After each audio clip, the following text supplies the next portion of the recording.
Good morning. As I gain new followers, I'm also gaining some repeat questions that I have answered in the past, but I will for the sake of people who don't want to slog through the 100+ videos I have so far. So the first is your husband needs to be supporting you in this, and I am aware of that. I'm going to quick talk about the birth order. So he is the youngest. The next sister above him is 4 years older. The next sister above that is 6 years older. So he's the baby by quite a bit. He also has a malignant narcissist mother and a dead father. And then the husbands of the wives just totally do whatever they say. And so we feel kind of on an island with our boundaries. As far as whether I'm pushing my boundaries on him, no, not at all. In fact, at first, he would be the one who specifically didn't want to go to his mom's house for certain holidays. I would be like, your sister's in town, we should probably go up. And so we always would feel in complete agreement on our boundaries and preferences in private. But then when we would see his family, I guess decades old manipulation buttons that they placed there would be pushed, and he would become a puddle on the floor in front of my eyes. He's certainly doing better at this point in the story, and as for now, totally is supportive of the no contact. Recently told his aunt and uncle that it's a weight off his shoulders and he feels great. So fully supportive now. Just took forever. Abandonment and betrayal towards him, working on it through therapy, still not out of the woods. Another one is, I know you mean well, but there's a lot of, you need to gray rock these people. You emailing back is feeding into it. They're never going to listen. I know that now. Hindsight is 2020. At the time, again, I'm speaking to something that happened months ago, and how I got to the point of no contact. Now that I'm in therapy, it's all very clear what was going on. I just didn't know it at the time, and I'm hoping by telling people now that it maybe would help someone too. Have your in-laws respected your no contact? Yes, it helps that I threatened them with a harassment restraining order if they didn't finally leave us alone. Because every time before that we tried to be like, can we get some space? It's like it got worse and more intense, as you'll hear about as my story continues. And so I consulted with a lawyer after I went no contact, and the lawyer told me I had more than enough proof, the receipts that I'm showing you guys, more than enough proof to get a harassment restraining order. And that must have been the ticket to make them stay quiet. Did you tell anyone about this in your life? Not really. It's so unbelievable. I mean, I gaslit my own self. It was so unbelievable at first. So if I gaslit myself, what are other people going to do to me? Why would you go on vacation with them when they're acting this way? We went on vacation with them in August 2021. First of all, was just a commitment we'd made to my husband's dead dad that we would go. Second, we had a pretty hefty deposit on a VRBO in Wildwood. Dearly beloved, we are gathered here together to chat after my mother-in-law texted my mom and my dad. She texted my mom, but said that she wanted to have a conversation with my mom and my dad about my mental stability. She's also texted my husband saying that she would like to talk to him. Is he worried about my mental stability? So if you've been following with me, or you know narcissists, you know that they love to bring out something bad about you when they need control. This is why they want to know so much about you when they're first meeting you. It's under the guise of being wonderful, but it's to use against you later. So when I was diagnosed with borderline personality disorder, after the tragic death of my brother, when my substance abuse and eating disorders came to light, lots to unpack there, I know, we'll get there. I was diagnosed with borderline personality disorder. I've been in therapy for years, that was in 2013, so over 8 years ago, and feel like I'm at a very stable point in my life. I have a great job. I'm moving up in my job. My home, my husband, my kids are very, very, very happy. But here's some instability that my mother-in-law Bethy has borderline personality disorder.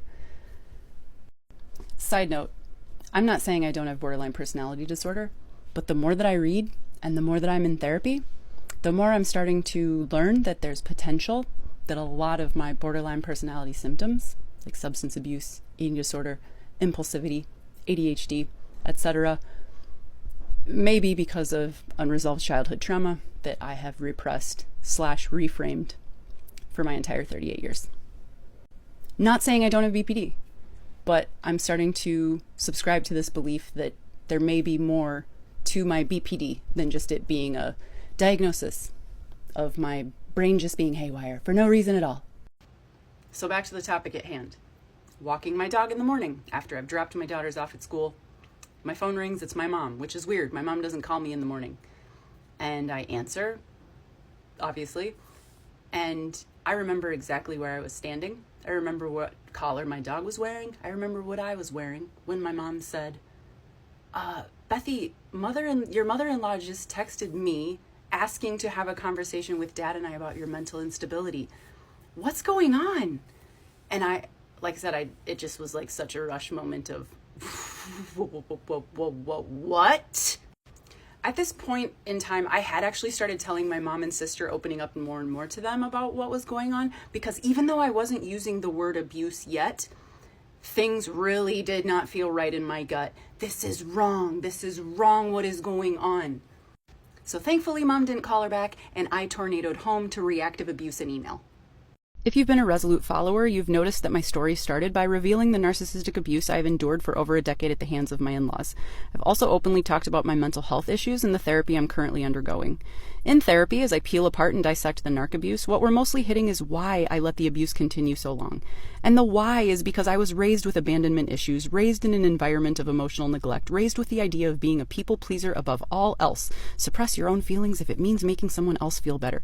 You do not matter as much as those around you, and above all else, do not disappoint the family. Therapy has opened my eyes to a lot of things I'd reframed in that childlike necessity for childhood to be a perfect vision of growth, acceptance, and unconditional love, even when it was anything but. So I've been talking about that with all of you, and also started sharing it carefully with my mom, that there were ways she hurt me while I grew up. However, I've given her a disclaimer. It's a valid one, but I've put a little bit too much emphasis on it in an effort to protect her feelings. You know, that old protect everyone else's feelings at the cost of your own. I've given her and my dad the disclaimer of, it's because of your own childhood unresolved trauma that you were the way to me that you were. I still love you, and that's true. I love my parents, while still acknowledging that their own unresolved childhood trauma wreaked havoc on my life.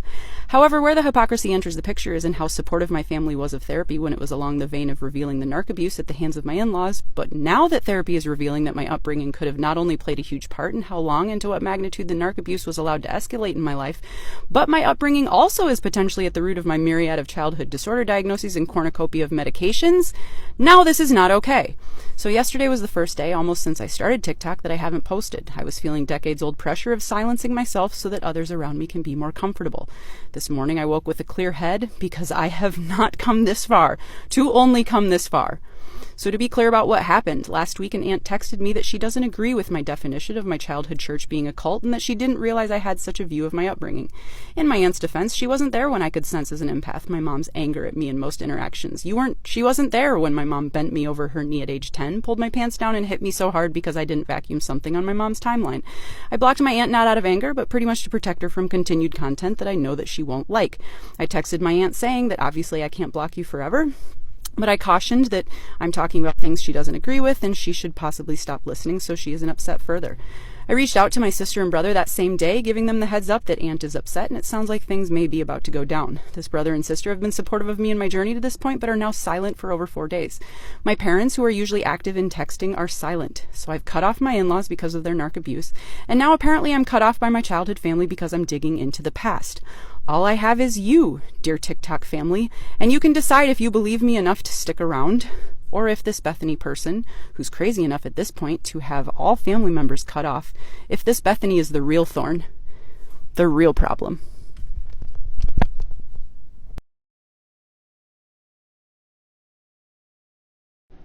Dear mother-in-law and all of my in-laws, I'd like to share some things I learned about toxic family behavior and 4 signs of a toxic family relationship as discussed with a family conflict counselor. I won't go into extreme detail here, but can send you my notes if you'd like. But the first 2 briefly are over-involvement. Oh Lord, do you ever over-involve yourself in our lives? And personal attacks. This goes without saying over the last 14 months. The third option is under-involvement. You aren't as hallmark with this one, yet you meet it. The thing that stood out to me was mother-in-law will treat any other family member aside from the son as if they're not important or part of the nuclear family. Matt has had to gently nudge you in the past to spend time with and engage with our daughters when you're here visiting. Otherwise, you're following him around like a puppy dog, asking about school for the 80th time and giving unwanted advice on how to teach, etc. You aren't interested in the girls or me. Matt is your reason for visiting. The fourth sign is that the abuser will reach out to loved ones in an attempt to smear the target. I told my therapist at my last session that you didn't meet this one, except I do have to tell him at my next appointment that you meet this one because you texted my mom that you were hoping and praying that a conversation could be had about Bethy. Are you kidding me? You almost make this too easy to deem you absolutely toxic, manipulative, and quite crazy. You all continue to show great interest in making this worse. Digging yourselves a hole even faster isn't going to miraculously cause this to disappear and resolve. What are you all doing? Do not plan on coming here for the rest of the summer. We'll see you in Wildwood, New Jersey for vacation in August. I cannot and will not force Matt to cut you out of his life, but I am allowed to tell you that you cannot come to our house since it's where I live. You're not allowed here if you're cut out of my life. Please understand this will be better in the end. I need time away from all of you. On that note, I'll let you all know that your emails have all been blocked from my shared email box. You already knew that you were blocked on my iPhone and Facebook. Matt gave you his personal email. Please use that if you need to communicate with him about matters worthy of his time. For the love of God, stop texting him about idiotic shit like fondue and board games. I wonder to myself, where are the sisters to say, Mom, this is probably the behavior Matt's telling us that he doesn't like, so we should probably lay off a bit. Why do you continue to disrespect your son? As you texted earlier this week, you created a group chat with him after he told you he didn't want to be in a group chat. You have so much respect for him, don't you? He told you it's your texts throughout his day that you were doing at that moment that stress him out. You acknowledged, gotcha, and then continued the behavior. You continued to text him in the following days during his school day. Do you not respect his preferences and wishes? You're making that clear it's a rhetorical question. You send all these texts about you're loved, you're held, you're brilliant, which my therapist calls emotional incest, by the way, but yet you cannot listen the first time when we say no to something. Show you love us through your actions rather than a bunch of empty, fluffy words. Oh, and my therapist thinks your final line of your email is mentally ill coming from a mother to her adult children. We are one, with separate, beautiful, worthy parts, but ultimately one. That is a wedding vow, not something from a mother to her adult children. Get help, please. P.S. Never contact my Iowa family again. Until Wildwood, that is in 11 weeks. Bethany. I realized that was a bad email. It's called reactive abuse. It was bad, I know. Good morning from Minnesota. So the fact that you all are saying that email wasn't that bad is really interesting to me. So first of all, I felt terrible about this email. Let's be clear. I have been raised that I should never say anything that would make someone uncomfortable, that could potentially be hurtful to them, especially if it is my elder. The other reason it's interesting to me that you all say that this email wasn't that bad is because his mom and his sisters loved that I sent that email, just like narcissists, who I didn't know that they were at the time, just like they would. They absolutely clung to that, like I should have known, like many of you warned me, I just didn't know. They loved it. Immediately, my middle sister-in-law wrote back to my husband, well, I, for one, am glad that we're blocked because I never want to hear from that toxic woman ever again. And my mother-in-law is saying things about, we just knew all along that she was unhinged, and I'm just glad we're seeing it for what it is. So I realize I played right into it. Now, in hindsight, I realize I played right into it. That this exact thing would happen. Another thing that Middle Sister said to him in the email was that, Matt, you need to let us know right now what parts of Bethany's email that you align with, what you agree with, and what you don't, so we all know where you stand. Not like we're trying to drive a wedge or anything, right? For the commenters saying this is your husband's battle to fight, not yours, I get that. That's painfully clear to me that my husband should have been saying something. But there's a point where when he will not stand up for me, when he will not go to bat for me, I get to do it. I get to stand up for myself. Yes, ideally he would have stood up for me and fought the battle. I had to step away and let my dog in. He's a rescue from a shelter in Alabama, and he's not used to this weather. Okay, so that was Friday, May 22nd. That I sent that email. On Saturday, May 21st, we got a card in the mail. It was from my mother-in-law, and it was a greeting card. It was meant to be a joke, and it said on the front, I wish I had it. It was something like, we haven't texted for 10 minutes. How are you? Like that was supposed to be funny. And in her defense, I realized there's no way that it could have got to my house that fast. I think that she was sending that because earlier in the week had been when my husband was like, Mom, I cannot take these texts anymore. And I think that was meant to be a joke, which was not funny. Then on Sunday, May 23rd, I got this email. So I got an email from my mother-in-law at May 23rd at 1:13 p.m. You can see here on the screen. And what she was forwarding on was this. Like, why? Why did I need to see that? I was pretty sure I would be connecting with all of you earlier today because I had to get my driver's license renewed at the DMV and I got in immediately. When does that happen? So here we are tonight. So it's still Sunday, May 23rd, 2021. The thing that just happened in the last post is that my mother-in-law made a new email address that I hadn't yet blocked so that she could then forward me how loving she is to my brother-in-law. Thank you to the people that pointed that out in the comments. Sometimes it's hard to like identify those things that then seem so obvious. So thank you. And so it's still Sunday, May 23rd. I immediately told my husband, what the hell? I have an email that from a new address that your mom knows isn't blocked. And so he group texted with both of his sisters, just his sisters, and said, her behavior is gross and continuing to enable it is gross. I know you both prefer phone conversations to talk this out, but that's not reasonable for me until summer break next week when I will have more than 3 minutes to send a text.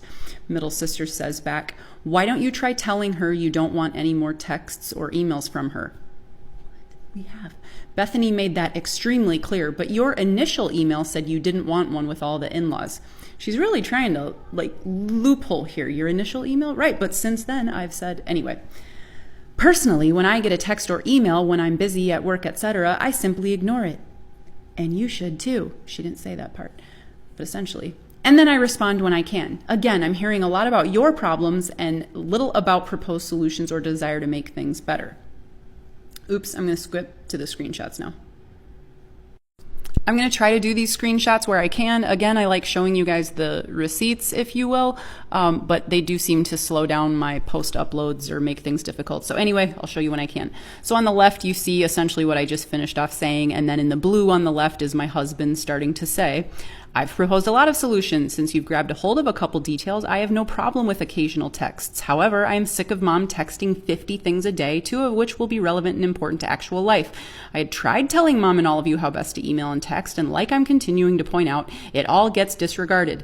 And really, it's not about any of the specifics here. It's an overarching theme. Keep defending mom's behavior if you'd like, but can you honestly say you're cool with being included in a biblical email chain with the Yes Queens? The Yes Queens are what my mother-in-law refers to her friend group, and the biblical email chain is the one that was forwarded on to me. All of the Yes Queens were what I blurred out in last post's email.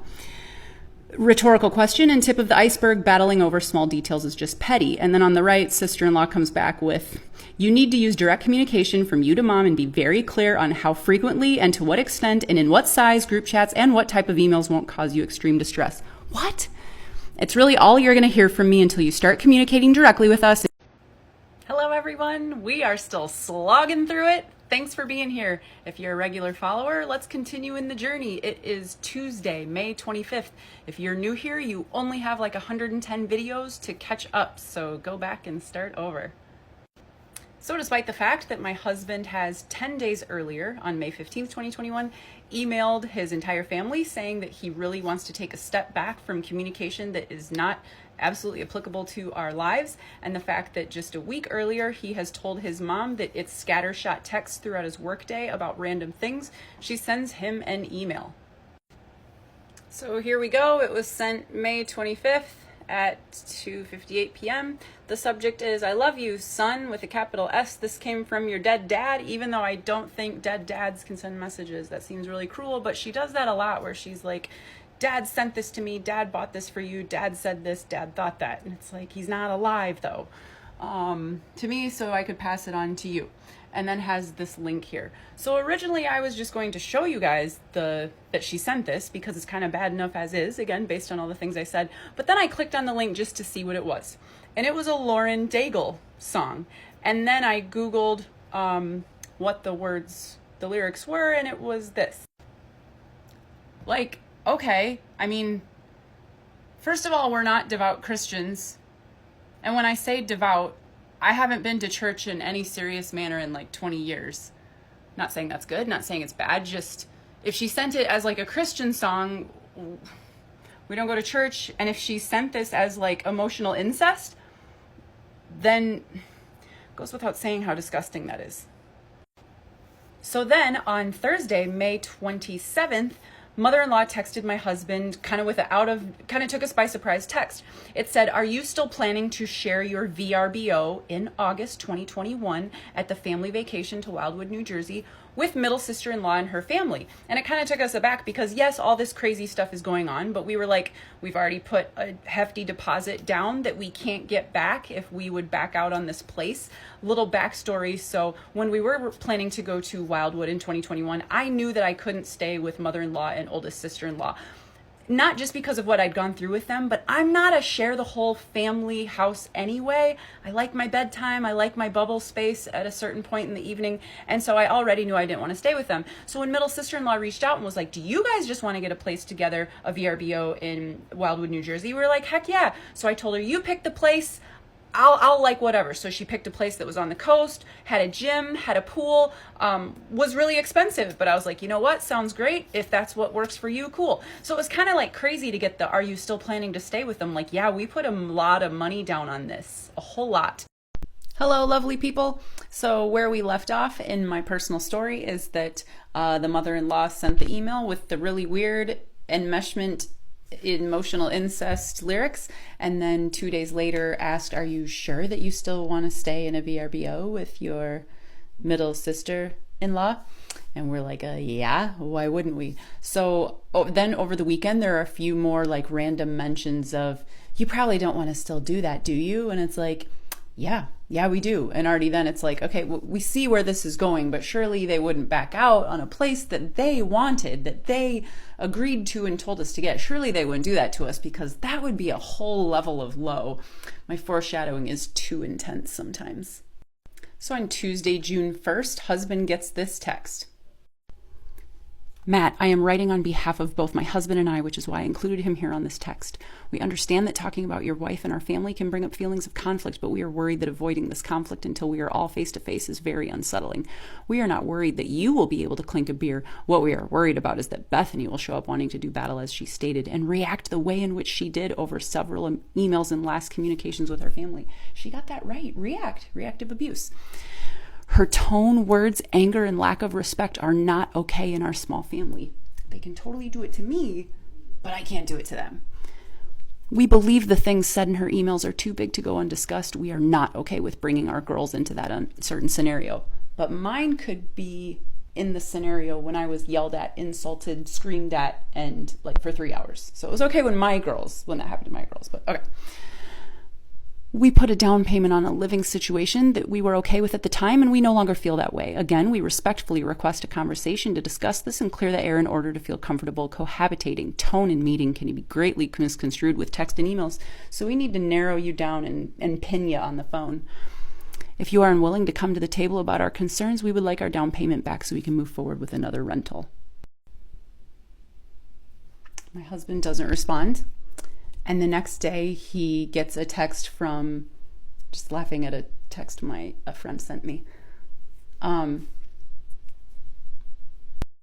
He gets a text the next day from his brother-in-law, the husband of the middle sister-in-law, that says, "Bro," they love using those. It's so weird. "Bro, we just got to hammer this out. Give me a call today."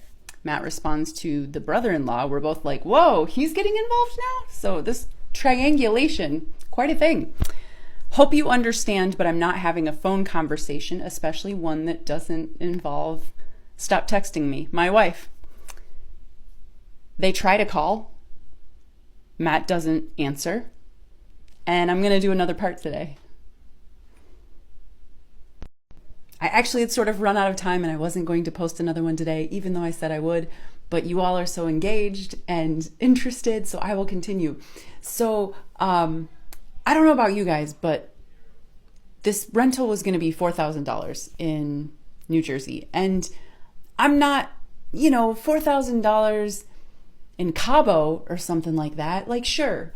But New Jersey, and nothing against New Jersey, I know I have some followers in New Jersey. I like you very much. But New Jersey, $4,000 for a week. So it was just like, man, if we call their bluff. So middle sister obviously wants to coerce my husband into a phone call with her And this is the way that she's going to do it. Well, I'm just going to hang money over your head because there's no way that you're going to call my bluff on $2,000. There's just no way. Oh yeah, we will. Oh yeah. Oh yeah, we will. So my husband and I talked it over very quickly, and we're like, okay, we're giving it back. We're giving back the money. We're sending it on Venmo.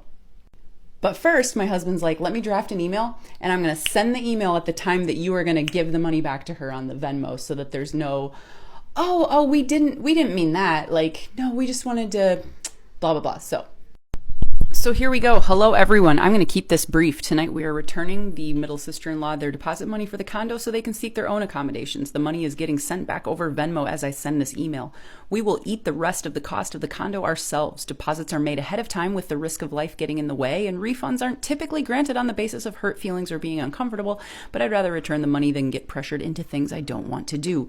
Despite my repeated assertions that my family would be able to coexist peacefully, albeit awkwardly, for the week under the same roof, I was continually pressured to participate in a phone call that I wasn't comfortable with because of the desire for me to answer for or make promises on Bethany's past or future behavior.